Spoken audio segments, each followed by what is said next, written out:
due to strong language and graphic images. Viewer discretion is advised. Today, on an all-new Dr. Phil, visits to the ER. I was covered from head to toe with bruises. He was choking me. I couldn't breathe. Calls to police. You blame me that I made you file for divorce. Did I hold a gun to your head? I'm not saying you made me. For once, own up. You get angry really easy. This isn't a marriage. Are you an abusive husband? Yes. It's a train wreck. You're going to shut this down, or I'm going to shut it down for you.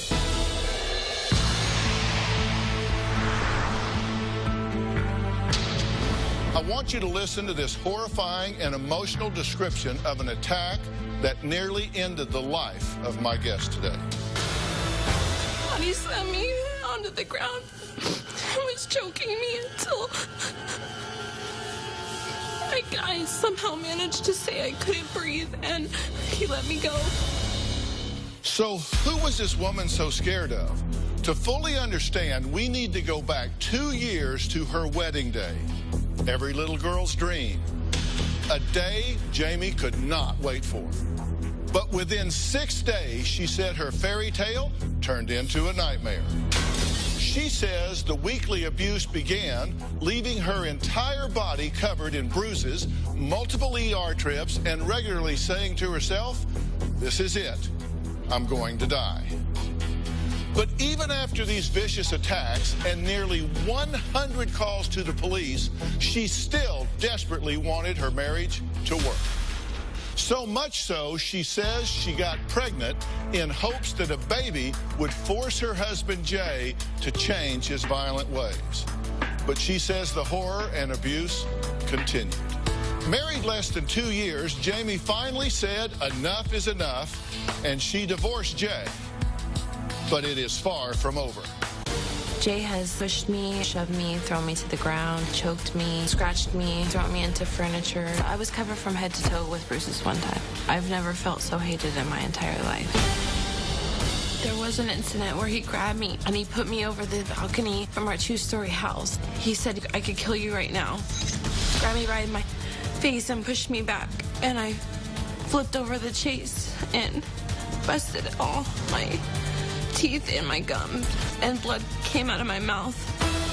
I fear that if I were to ever officially leave, I don't know what he would do to retaliate. I fear for my life.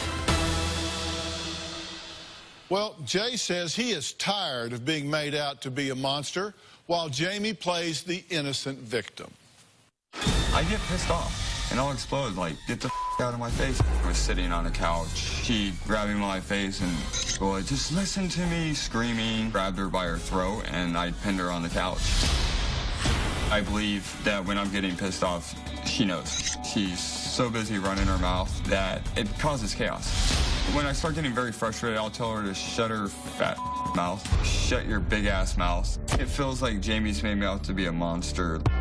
She portrays herself as a victim, but I really believe that Jamie needs to have ownership of what's going on here. She's doing the same erratic behaviors I'm doing.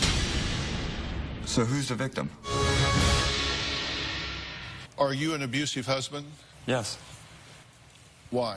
Just gets to the point where I just lose control. So you are abusing your wife? Yes. You said, quote, "If she weren't so busy running her mouth and shut up to listen to me, things would be better." That's a quote. That's how I feel, yes. She is the world's worst blank communicator. She interrogates me and asks me the same question 50 different ways to piss me off. She plays head games with me and pushes my buttons until I am forced to react.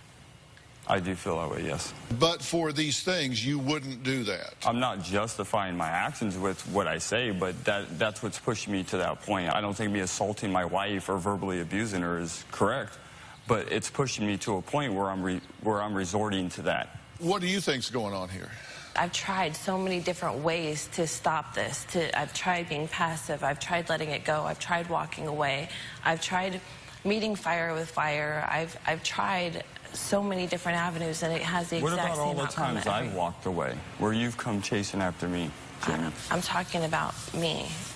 You haven't tried everything. There have been several times where I've tried to walk out, and who would come chasing after me? He says Quote, she refuses to let me leave and forces me to sit there until I blow. This man cannot be forced to do anything he doesn't want to do. I've begged So him he's to- lying Yes, when he says that. So explain the other day when you told me to get the out, but yet you kept my keys, you kept my wallet from doing so. I'm not preventing you from leaving. What are I you just doing? don't. I want you to come back. I don't want you to stay gone for 2 weeks at a time. I want you to come back. Well, he says you just need to shut up when she knows that I'm angry. I've tried that. I've tried to go in the other room, and he follows me around and pushes and pushes and pushes and pushes. I have. Did you say I don't have compassion when she is on the ground crying? You just attacked me, and I attacked back. It's very hard for me to reach over after she ripped my heart out. Oh, I'm so sorry for what I've done. You say the sound of her voice makes me cringe. Okay, I won't deny it. How many times did you go to the ER? 3. Why did you quit going if the abuse continued? Because they started to catch on, and I was trying everything that I could to protect him. And do you feel safe? No. I have worn long-sleeve shirts or pants to cover up the marks that are on my body. There was one incident where he pushed me, and I fell into the door and tore the muscle in my shoulder from the fall. Another time, he grabbed my head and pushed it through the closet door, and it busted my nose. Do you feel safe? No. He's put his hands around your throat, that he's pushed you down, broken things, tells you constantly to shut the up, you bitch, you don't deserve my last name, you're worthless. Do you say those things to her? I have. Yes, I have. Tell me under what theory you think that is constructive, productive, in any way makes this situation work? Honestly, there's no theory behind it. I lose control. I have an anger issue. Are you mentally ill? No. What is your anger issue? Tell me about it. It's like when I'm pushed or I feel I'm backed into a corner. I'm going to defend myself. And I defend myself by getting angry. And you get angry a lot. I do yeah, I do. I mean, didn't y'all get evicted because you had like 20 complaints at an apartment? So you just got to move? Yeah. How long were you married before the wheels came off and you got hurt? About 6 days after we were 6 days? Yeah. After you got married? You didn't last very long. No. No. How many times did you go to the ER? 3. Why did you quit going if the abuse continued? Because they started to catch on, and I was trying everything that I could to protect him. He was on parole at the time, so to protect him, I covered it up. You've thrown her to the ground, choked her, shoved her into doors, slammed her face in anything close, grab her by the hair, drag her, sit on top of her, busted lip, broken nose, thrown through the door, choked nearly unconscious, told me I have to die, held over a second-floor balcony, destroys anything that means anything to her, destroys the furniture, broke the wedding photos, and you got pregnant, right? And how did he react to that? His first response was, have fun with your pregnancy, and he walked away from me. Have fun with your pregnancy. That wasn't the initial response. She'd come up to my sister's house where I'd gone to get away from her. Granted, she'd come up there to tell me about a pregnancy. We started to talk. She told me about the pregnancy. Some other things came up. I said, you know what? Screw it then. We started to argue. I said, screw it then. Have fun with your pregnancy. Go get an abortion for all I give a.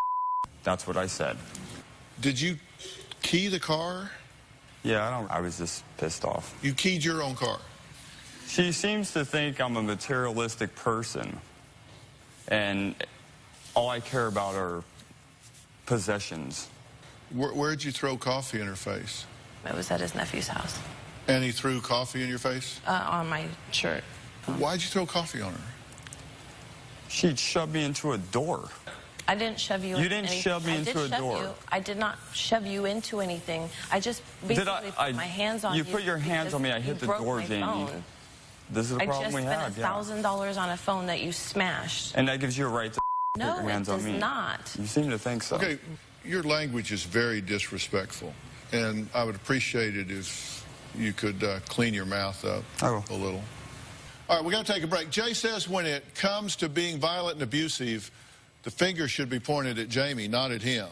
He says she is spinning this whole situation to make herself look like an innocent victim. Well, we'll look at that side of things when we come back.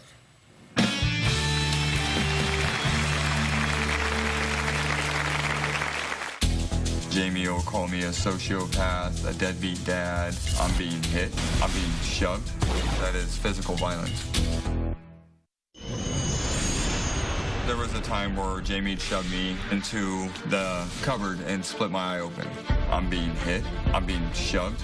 That is physical violence. Jamie will call me a sociopath, a deadbeat dad, a piece of an ass, abuser. It goes on. She'll threaten me with things like, you know how many men are out there who will love me and appreciate me, or will treat me with respect, and I'll tell her, well, if that's the case, then go be with them. Okay, are you abusive with your husband? I have pushed him. And that made sense how? It doesn't. Do you want out of this relationship with him? It's a hard question to answer, because if it's staying this way, then yes. If we can get help, then no. I do want to be with him. I do want to be safe. How did you feel when you would see her bruised and swollen and blood seeping? Heartbroken.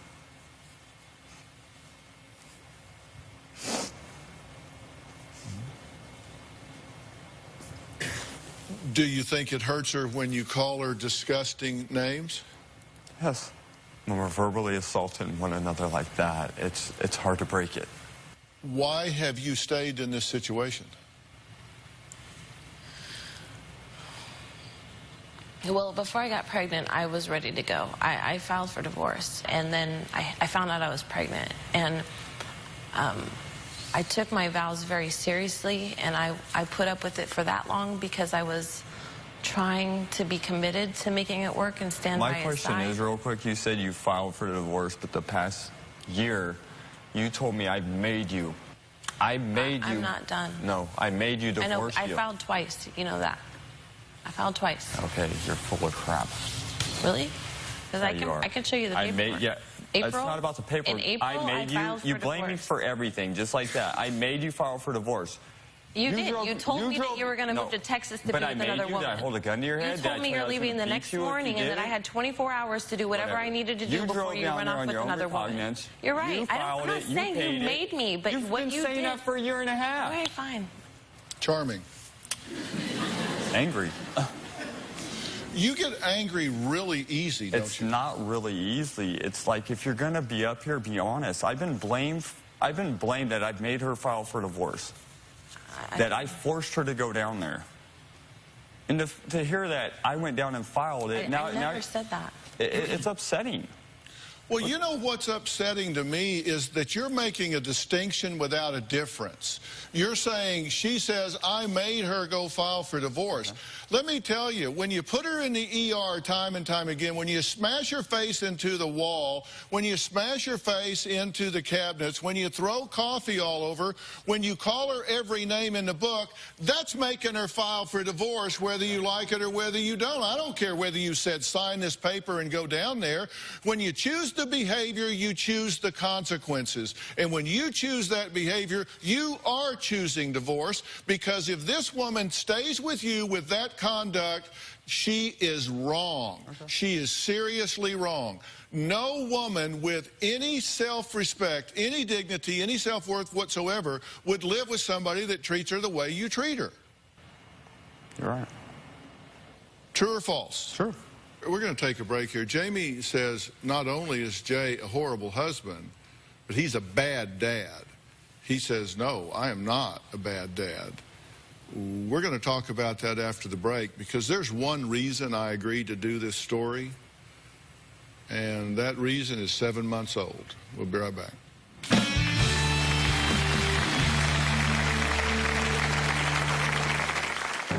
When I got pregnant, Jay said, have fun with your pregnancy, and walked away from me. I told her that it wasn't my problem. Get an abortion.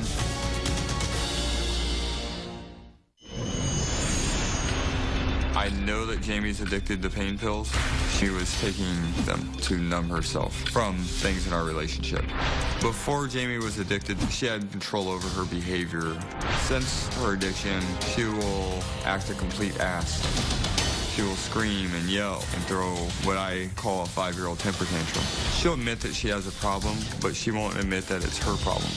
She'll say that I'm the problem.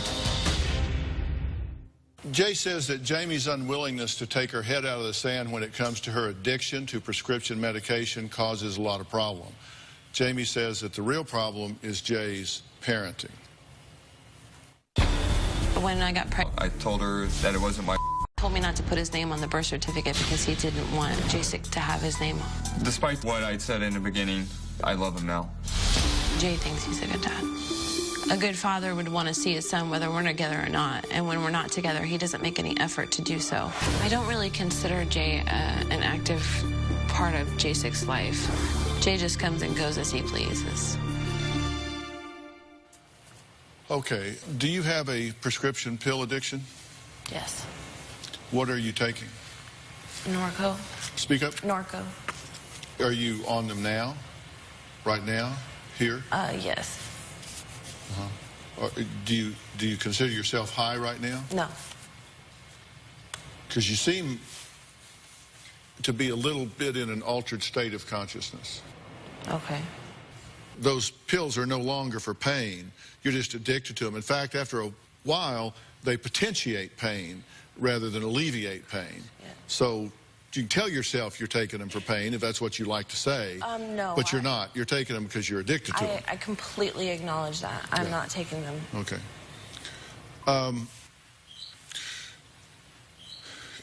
You've spent how long in prison? A little over 3 years. You're going back if you don't stop what you're doing. Correct. You got a problem with anger, rage, and impulse control, and it's going to get you in trouble, and you're going to wind up back in jail because all it takes is not even her, just a neighbor, just somebody calling, and they come and cite you for domestic violence, violation of probation. Correct. You don't even do process. You're just gone. That's a lot of the problem I'm having now, is that I will leave the house. She'll follow me where I'm at, cause a scene. My fear is the cops being called out. They're not going to ask questions. They're just going to slam handcuffs on me. I hear your victim story, but you remember the day that I told you that if you don't get out of this pressure cooker, you're going back to prison. And somebody's going to step up and say, you know what? You're a drug addict. You're putting yourself in a relationship with a violent and volatile man that puts you and your baby in jeopardy. And the Department of Child and Family Services is going to come up and alleviate you of that baby because you aren't fit to take care of it, because you're not making the decisions necessary to put that child's interest above your own. Okay? You may say, okay, I'll let him call me names and I'll continue this cycle, as we call it. I get all of that buzzwords you've picked up from 8 therapists. I get all of that. But this baby doesn't have a voice, so I'm going to be that baby's voice, and you're going to shut this down, or I'm going to shut it down for you.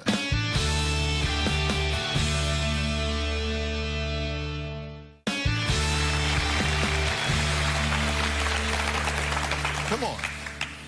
You got to get off of these pills. Yes. You got to get out of this relationship unless and until you two mature enough to have a relationship. You never, ever put your hands on a woman in anger. I don't care what she does. I'm just telling you the truth. And I agree. You should be really liking the fact that somebody's telling you the truth. I'm going to offer both of you help. This gentleman right here, Miles Adcock, he is the owner and CEO of Onsite. Now, Onsite is truly considered the worldwide leader in trauma treatment and relationships. It's located on an incredibly beautiful ranch just outside of Nashville, Tennessee. I've asked him to come here because I have asked him to take you. Miles? Absolutely. What I see is you guys are bonded together in this trauma, and it's creating this chaotic mess. And guess what? If you don't break this cycle, it's going to continue to break you. You know, Jay, we talk about anger like it's a totally emotional sort of thing. At this point, I believe that you are in a neurological loop that you are doing a lot of what you are doing involuntarily. And I am very concerned that nobody has ever really evaluated and treated you in the way that is necessary for you to truly get this under control. And I want to do that for you. Thank you. And so I'm offering to fly you to Dallas, Texas, to the Lawless PNP Center, and do a complete workup and intervention with you. And this is our gift to you. Thank you. And I don't think anybody has ever decided to help you rather than judge you. And I'm offering to do that for you now. Thank you. Will you take that help? Yes. Deal? Yeah. Will you take this help? Deal? Okay. All right. Next, we're going to take an unprecedented look inside a domestic violence shelter. Let me tell you why I say unprecedented. When women go to shelters, there is amazing secrecy because husbands can stalk them, they can find them, they can hurt them, they can kill them. These things are top secret, but we're going to take a look inside one of those shelters so all of you women out there know what is available. Plus, my wife Robin has a very exciting announcement furthering her mission to stop domestic violence. All of this after the break.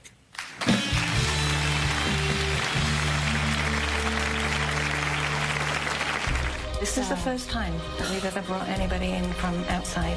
I'm seeing cameras, and I'm seeing that it's still very secure. The night before I left, I put the children into bed, and when I looked up, he was standing holding the knife, and I just thought, that's it. He had a butcher knife in his hand. I didn't even really realize that I had lost my eye. I'm doused with a big pot of oil. I'm just seeing skin and blood just everywhere. And they gave me 48 hours to live. I spent 136 days in ICU. I had 26 surgeries and 3 reconstruction surgeries. Every bone in my face had been broken. My eyes were gouged. My face was ripped from the bone. He bit my ear off. Well, stories like those are exactly why my wife Robin started her foundation When Georgia Smiled last year. She proudly named the foundation after her mother, and its mission is to help empower and stand up for anyone who is being abused or neglected. Now, Robin recently had the privilege of visiting Laura's house. They allowed our cameras to take a never-before-seen look inside of their women's shelter. Hi, Margaret. Hi, Robin. Welcome to Laura's house. Oh, thank you so much for having me here. I know you don't do this often, or if ever. No, this is the first time that we've ever brought anybody in from outside. My hope is that because of you and allowing us to be here today, that we're going to reach a lot of women out there and let them know they're not alone. I hope so, They're too. not alone. I'm seeing cameras, and I'm seeing that it's very secure. Absolutely. So they have to feel a sense of safety here. That's our #1 goal, is safety and confidentiality. Every window and every door is secure.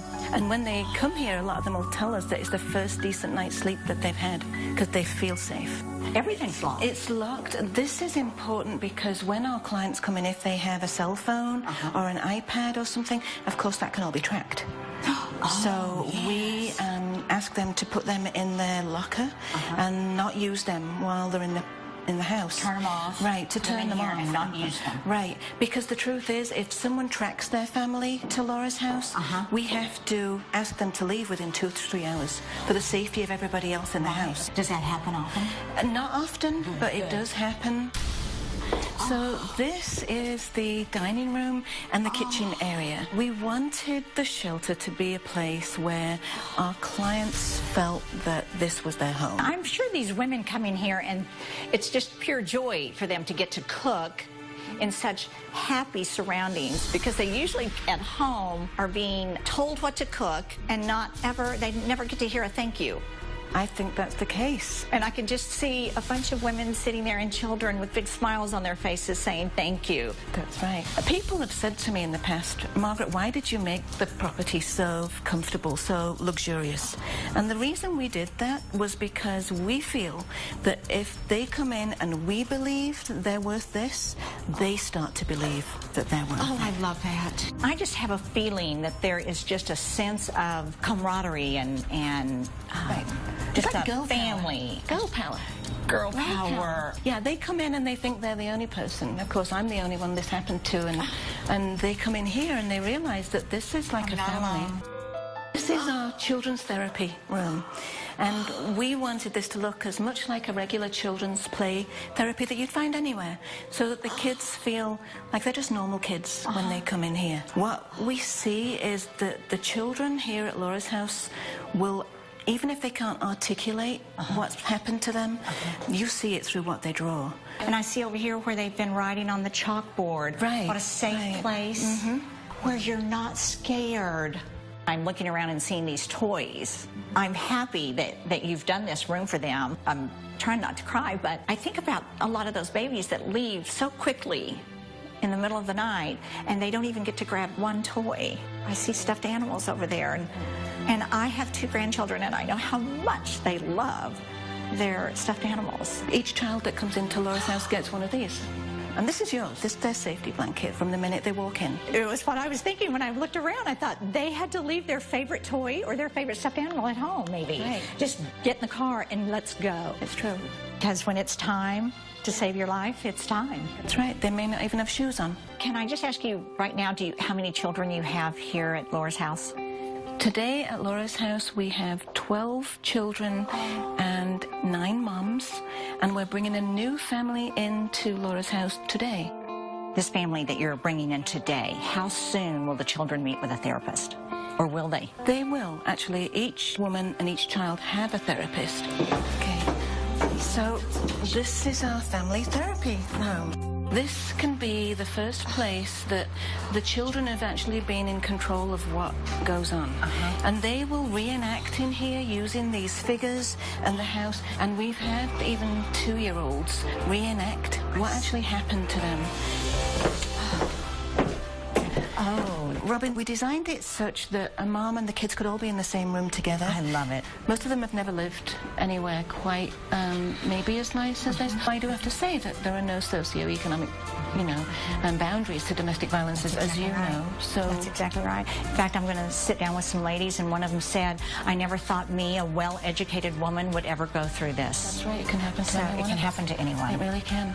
I just want to say again, thank you from the bottom of my heart for allowing us to come in and walk through this beautiful home and show that there is a place like Laura's house everywhere out there for women who are suffering. I really thank you so much.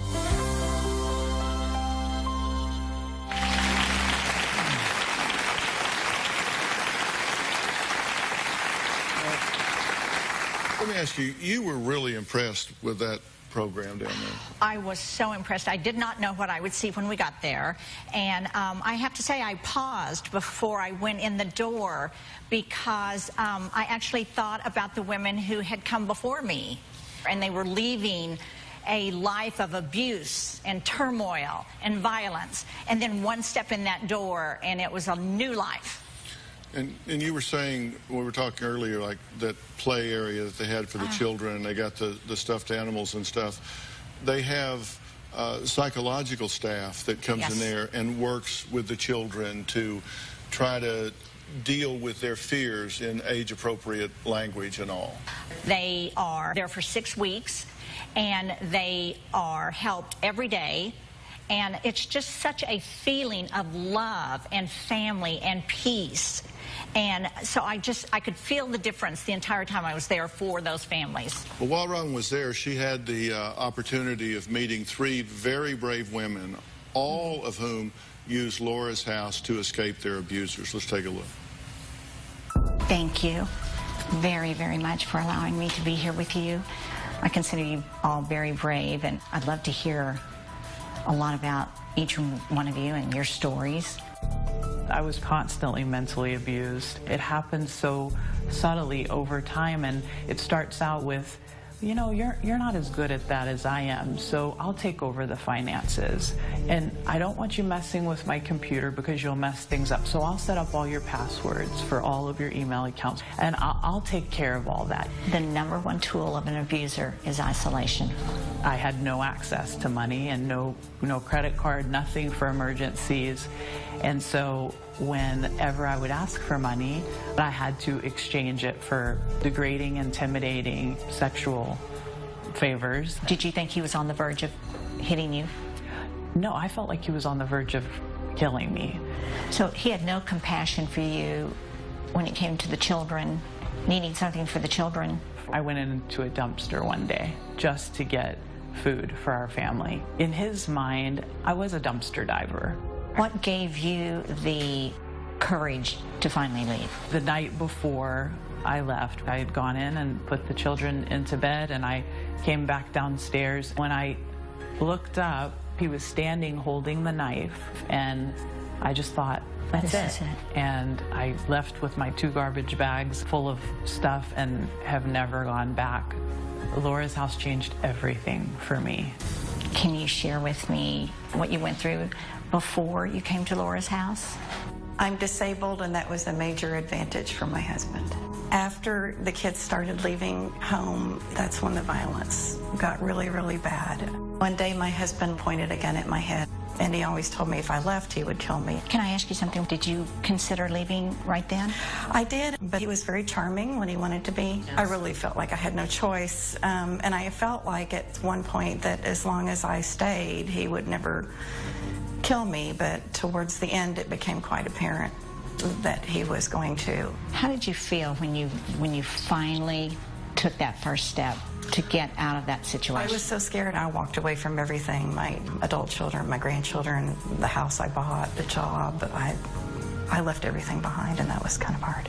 And you still conceal your identity because do you think he's still looking for you? He does a lot of psychological warfare from a distance. My best friend that got me out, he slid all 4 of her tires twice. He made a death threat. How long did you put up with your abuse? On and off 9 years. 9 years. I met my boyfriend when I was 16 years old. He's kicked me onto the floor. He's choked me, spit in my face. When my daughter was 3 months old, I came home and there were 3 lines across her face.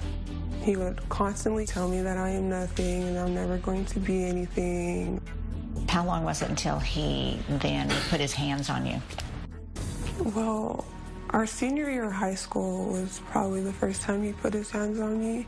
He slapped me. What'd you think when he did that? I just started crying. When he hit you like that and just walked away, did you tell anyone that day? No. What was it that made you not leave and go tell someone? I felt that, you know, we're young, maybe it's just a phase, you know. I just thought I'd just stick it out until he matured. And did it take coming to Laura's house before you realized it wasn't a phase? It took me actually living with him to realize that it's not a phase, this is who he is. Are you proud of yourself now that you've got out of that situation? I'm not that girl anymore. I can support myself, I can support my daughter and be who I want to be and be free. Well, ladies, I think I'd like to just take one last opportunity for each one of you to maybe give a message of hope that there is help out there, just like Laura's House. Don't get discouraged. As much as you feel that there's no way out, there is help to be found. With places like Laura's House, they're your support system. They will be there for you. That is so true. It's about you and your safety and the safety of your children. Thank you all very much for being here today. We really appreciate it. Joining us now is the CEO and Executive Director of Laura's House, Margaret Bastings. Thank you so much for being here. And thank you for allowing us to bring our cameras in and have Robin at Laura's house. It was great. It was my pleasure. You were wonderful. Thank you. And, you know, just so people know, because we haven't talked about it for a while, I'd like for you to talk about why you're so focused on domestic violence. Robin's foundation is When Georgia Smiled, and she launched it this year, and you know, the name was significant. Talk about that. Yes, I did name When Georgia Smiled after my mother. And a lot of people have asked me, did she suffer from domestic violence? No, she did not. But my mother was a very strong woman, and we suffered from my father's alcoholism growing up, and I found a lot of strength growing up from her smile. And I have to say, when we would tape the shows for the last 12 years and he would do shows on domestic violence, the strength that I would see from those women and hearing the voices of those women gave me such inspiration that when I started When Georgia Smiled, I wanted to focus on domestic violence. And it's just women like you who have helped us further that cause. It was so wonderful to hear that you started out as a volunteer at Laura's House. And now she's the executive director. 15 years. 15 years. 15 years. Also joining us is Adam Dodge. He's a legal advocate for Laura's House who's trying to begin a desperately needed advocacy program for the shelter's clients. So, Adam, thank you for being here. Really pleasure. So, what is the need that women have when they find themselves in these situations that you're addressing? Well, certainly an immediate need is protection under the law to keep them safe, to keep their abuser away from them, to protect their children, and that kind of legal relief is available through restraining order protection in the California court system. You help them get the restraining order so they at least have a legal foundation to stand on. That's right. Robin, probably all of y'all know by now because it's been crazily successful, has launched a new lifestyle brand called Robin McGraw Revelation. Yes, it is my honor to present on behalf of my foundation, When Georgia Smiled, a grant for $50,000 to Laura's House so that they can begin their new advocacy program and continue to help these women and children escape abuse and move on to happy, healthy, and safe lives. And a very special thank you to all of you at home who purchased my Avery Lasting Love lip gloss. 100% of the net proceeds from those sales go directly to helping women and children and are responsible for grants just like these.